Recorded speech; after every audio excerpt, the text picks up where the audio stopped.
Hi, welcome to CISOasis.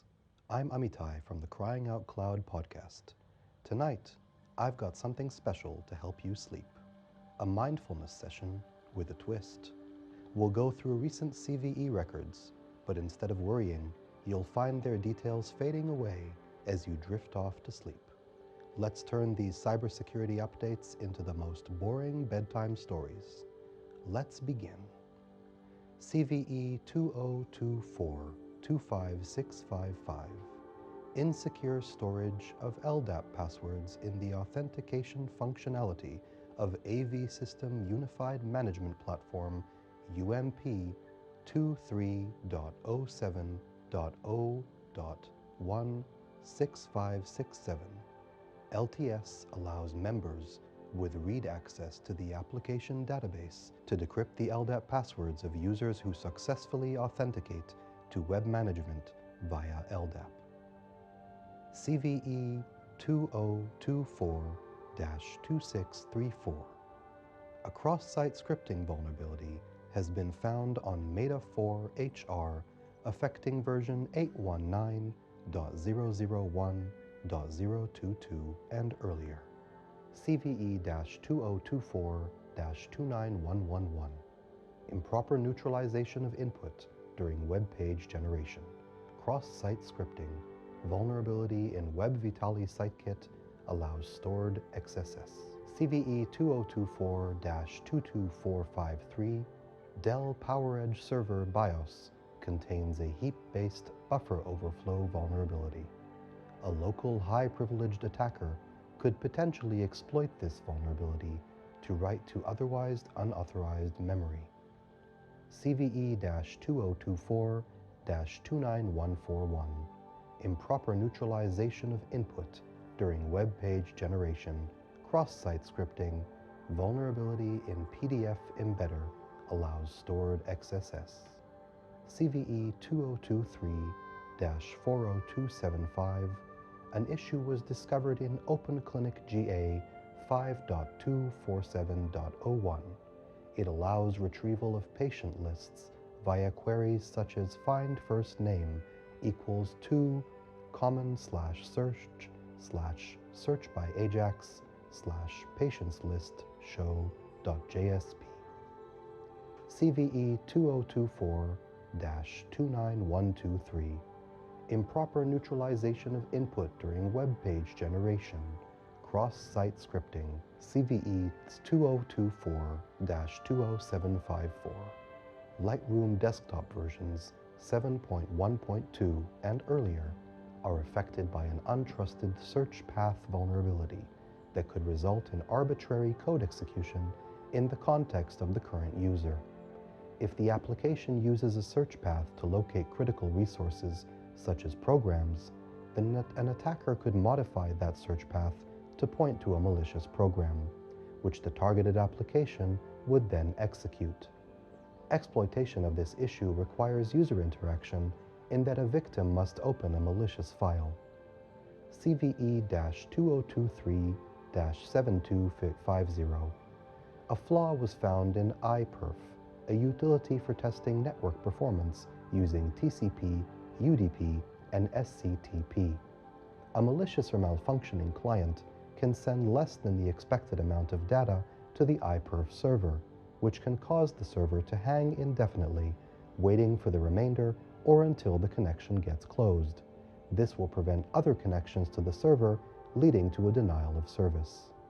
CVE-2024-26632. In the Linux kernel, the following vulnerability has been resolved. Block. Fix iterating over an empty bio with bio for each folio all if the bio contains no data. Bio first folio calls page folio on a null pointer and oopses. Move the test that we've reached the end of the bio from bio next folio to bio first folio. Add unlikely to error case. CVE-2023-52159.